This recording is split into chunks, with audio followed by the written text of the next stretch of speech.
Sweety పరిస్థితి కూడా అదే కాబట్టి తన చూపులు కూడా దిగులుగా ఉన్నాయి. తను కూడా డాడీతో ఉండాలని చాలా ఆశపడుతోంది. I too miss daddy. అయితే మనం మొన్నటిలా ఒకరి ప్లేస్లోకి మరొకరం వెళ్దామా? నువ్వు స్వీటీలా మమ్మీతో హ్యాపీగా ఉండు, నేను చెర్రీలా డాడీతో ఉంటాను అని చెప్పింది స్వీటీ. ఆ మాటలు విని ఆనందం పట్టలేక జంప్ చేశాడు చెర్రీ. స్వీటీ చేయి పట్టుకొని గిరగిరా తిప్పాడు. ఆ ప్లేస్ అంతా వీళ్ళిద్దరి నవ్వులతో నిండిపోయింది. ఆ తర్వాత చెర్రీ, అభయ్, సన్నీల గురించి స్వీటీకి చెప్పాడు.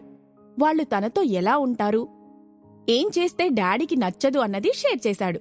మమ్మీకి అనుమానం రాకుండా ఎలా బిహేవ్ చేయాలో చెర్రీకి స్వీటీ చెప్పింది. కిందకి తిరిగి వస్తుండగా పిజ్జా బాక్స్, ట్యాబ్ కనిపించాయి. ఒక పీస్ తీసి ఒకరికొకరు సైలెంట్గా తినిపించుకున్నారు. సూట్లోకి వెళ్లే ముందు చెర్రీ ఎలా బిహేవ్ చేయాలో మరోసారి చెప్పి మిగిలిన పిజ్జా, ట్యాబ్ చెర్రీ చేతిలో పెట్టింది స్వీటీ. జాగ్రత్త, మమ్మీకి అనుమానం రాకుండా నాలాగే ఉండు. మరీ ఇబ్బంది అనిపిస్తే ట్యాబ్లో గేమ్ స్టార్ట్ చేయి. పోనీలే ఆడుకుంటుంది కదా అని మమ్మీ ఇక డిస్టర్బ్ చేయదు. ఎవరూ చూడనప్పుడు నన్ను కాంటాక్ట్ చేయి, సరేనా అని చెప్పింది. చెర్రీ అర్థమైనట్టు తల ఊపడంతో గుడ్ అన్నట్టు తన భుజంపై తట్టింది స్వీటీ. ఒకరి సూట్లోకి మరొకరు వెళ్లి మెల్లగా తలుపేసుకున్నారు. సన్నీ ఇంకా గేమ్ ఆడుకుంటూ కనిపించడంతో సౌండ్ చేయకుండా పక్క గదిలోకి వెళ్ళింది స్వీటీ. కబోర్డ్లోంచి చెర్రీ డ్రెస్ తీసుకొని వేసుకొని డాడీ ఎప్పుడు వస్తాడా అని వెయిట్ చేస్తోంది. చెర్రీ కూడా అమ్మ కోసం ఎదురుచూస్తున్నాడు.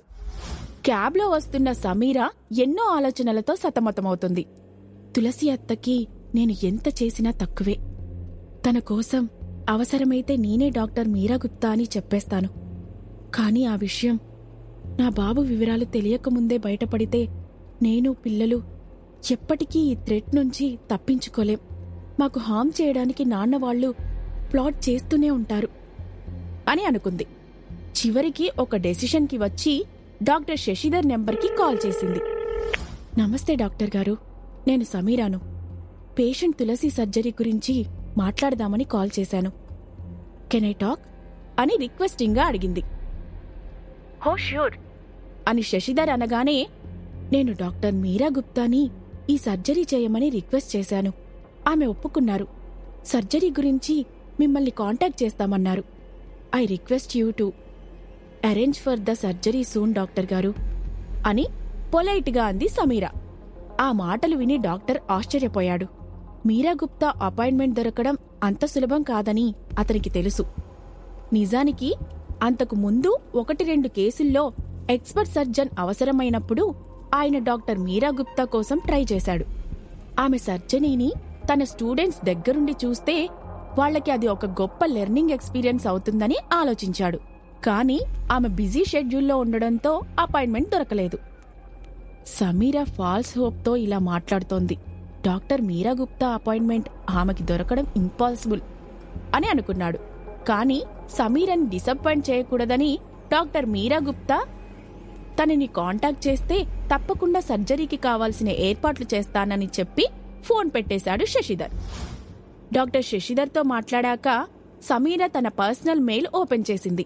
దానిలో తులసి సర్జరీ తను చేస్తానని, ఆమె మెడికల్ రిపోర్ట్స్ తనకి మెయిల్ చేయమని, రేపు తన అసిస్టెంట్ అక్కడికి వచ్చి కావాల్సిన ఏర్పాట్లు చేస్తుందని డాక్టర్ శశిధర్కి ఒక మెసేజ్ పాస్ చేసింది. ఫోన్ని బ్యాగ్లో పెడుతుండగా సమీర కళ్ల ముందు అభయ్ ఫ్లాష్ అయ్యాడు. అతను తనని ఉండమని రిక్వెస్ట్ చేయడం, ఆ స్పర్శ గుర్తుకు వచ్చింది. నేను ఇలాంటి ఫీలింగ్స్కి లొంగిపోకూడదు. మా ఇద్దరి జీవితాలు వేరు. ఆకాశం భూమి ఎప్పుడూ కలవవు. నేను 2 పిల్లలకి అమ్మను. వాళ్ల ఫ్యూచర్ కన్నా నాకు మరేది ముఖ్యం కాదు. నేను అభయ్కి దూరంగానే ఉంటాను అని అనుకుంది. తన కొడుకు గురించి ఎంక్వైరీ స్పీడప్ చేయమని, ఖర్చు ఎంతైనా పర్లేదని, కాని 1-2 రోజుల్లోనే తన పని కంప్లీట్ అవ్వాలని రిక్వెస్ట్ కమ్ డిమాండ్ చేస్తూ ఏజెంట్ వినోద్కి మెసేజ్ చేసింది. తులసి అత్తయ్య సర్జరీలోగా బాబు వివరాలు తెలిస్తే బావుండు. ఆ సర్జరీ తర్వాత పిల్లల్ని తీసుకొని ఇక్కడి నుండి శాశ్వతంగా వెళ్ళిపోతాను అని అనుకుంది సమీర. కాసేపటికి క్యాబ్ హోటల్ రాయల్ మౌంటైన్ ముందు ఆగింది. రిసెప్షన్కి వెళ్లిన సమీర తన చెక్అవుట్ రిక్వెస్ట్ క్యాన్సిల్ చేయించింది. మరో 4 రోజులు ప్రెసిడెన్షియల్ సూట్ బుకింగ్ కంటిన్యూ చేయమని అక్కడి స్టాఫ్కి చెప్పి తన సూట్కి వెళ్లడానికి లిఫ్ట్ ముందు నిలబడి బటన్ ప్రెస్ చేసింది. లిఫ్ట్ వచ్చేలోపు తులసి సర్జరీకి కావలసిన చెక్ లిస్ట్ సెల్లులో నోట్ చేసింది. ఆ పనిలో బిజీగా ఉండి లిఫ్ట్ వచ్చిన సంగతి గమనించలేదు. డోర్ ఓపెన్ అయిన కాసేపటికి తలెత్తి చూసింది. ఎదురుగా లిఫ్ట్లో అభయ్ కనిపించాడు. అతను బయటికి వస్తాడని వెయిట్ చేసింది. కాని అతను ఆ ప్రయత్నం చేయకపోవడంతో లిఫ్టులోకి వెళ్ళింది. టాప్ ఫ్లోర్ బటన్ ప్రెస్ చేయబోతూ అభయ్ వంక చూసింది. తను ఏ ఫ్లోర్ వెళ్లాలని సైగ చేసి అడిగింది. అభయ్ ఏమీ మాట్లాడకుండా టాప్ ఫ్లోర్ బటన్ నొక్కాడు. లిఫ్ట్ శబ్దం చేయకుండా పైకి వెళుతోంది. అతను తననే చూస్తున్నట్టు అర్థమై ఫ్రీజ్ అయ్యింది సమీర. అభయ్ కళ్ళు ఆమెని స్కాన్ చేస్తున్నాయి. గుండ్రని ముఖం, విశాలమైన నుదురు, పెద్ద కళ్ళు, కొనదేలిన ముక్కు, సన్నని పెదాలు ఒకదానికొకటి ఏమాత్రం తీసిపోనట్టు ఉన్నాయి. నుదిటిపై పడుతున్న కురుల్ని సుతారంగా వెనక్కి తోసింది సమీర. ఆమె హెయిర్ నీటిగా ఫోల్డ్ చేసి క్లిప్ పెట్టి ఉంది. ఇంతలో లిఫ్ట్ టాప్ ఫ్లోర్లో ఆగింది.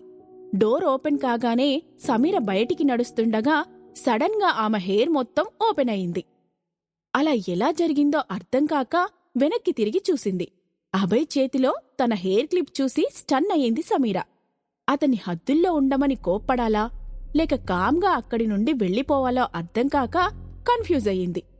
ఆ గ్యాప్లో సమీర హెయిర్ క్లిప్ని అభయ్ పాకెట్లో వేసుకొని కూల్గా తన సూట్ వైపు వెళ్లాడు.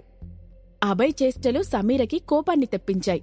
వెంటనే అతనికి షార్ప్ టోన్లో వార్నింగ్ ఇవ్వాలనుకుంది. కాని సూట్ ముందు నిలబడి గట్టిగా తిడితే లోన ఉన్న స్వీటీకి వినబడుతుందని అభయ్ దగ్గరకు వెళ్ళింది. మిస్టర్ అభయ్, మనం కలిసిన ఫస్ట్ డే మీకు గుర్తుందా? అప్పుడు మీరన్నారు నేను మీ టైప్ కాదని. ఇప్పుడు నేనంటున్నా మీరు నా టైప్ కాదని. Just behave your self. నలుగురిలో చులకన అవ్వకూడదని ఇన్నాళ్ళు మీరు నాతో బ్యాడ్గా బిహేవ్ చేసినా, ఇన్సల్ట్ చేసినా I kept silent. Don't take it for granted అని వార్నింగ్ ఇచ్చింది. ఆ నిమిషం తను మాట్లాడుతోంది అభయ్తో అని మర్చిపోయింది సమీర. వీధిలో వెంటబడే పోకిరిని తిట్టినట్టు అభయ్ మీద బ్లాస్ట్ అయింది. నాతో గట్టిగా మాట్లాడ్డానికే జనాలు భయపడతారు, అలాంటిది ఈమె డైరెక్ట్గా వార్నింగ్ ఇస్తుంది. తనకి గర్స్ చాలా ఎక్కువే ఉన్నాయి అని అనుకున్నాడు అభయ్. సమీర అలా మాట్లాడినా చిత్రంగా అభయ్కి కోపం రాలేదు. అలా తిడుతూ అయినా ఇంకాసేపు ఆమె తనతో ఉంటే బావుండు అనుకున్నాడు. తిరిగి సూట్ వైపు వెళ్తున్న సమీరను ఆపాలని బలంగా ఉన్నా అహం అడ్డురావడంతో ఏమీ అనకుండా చూస్తుండిపోయాడు. సమీర తన వైపు కనీసం ఒక్కడుగన్నా వేస్తే తను ఆమెతో కలిసి 7 అడుగులు వేయడానికి సిద్ధంగా ఉన్నాడు. సమీర తన వైపు వేసే తొలి అడుగు కోసం ఎదురుచూస్తున్నాడు అభయ్. స్వీటీ, చెర్రీ వాళ్ల పేరెంట్స్తో ఎంజాయ్ చేస్తారా లేదా కన్ఫ్యూజ్ చేస్తారా? Let's see in the next episode.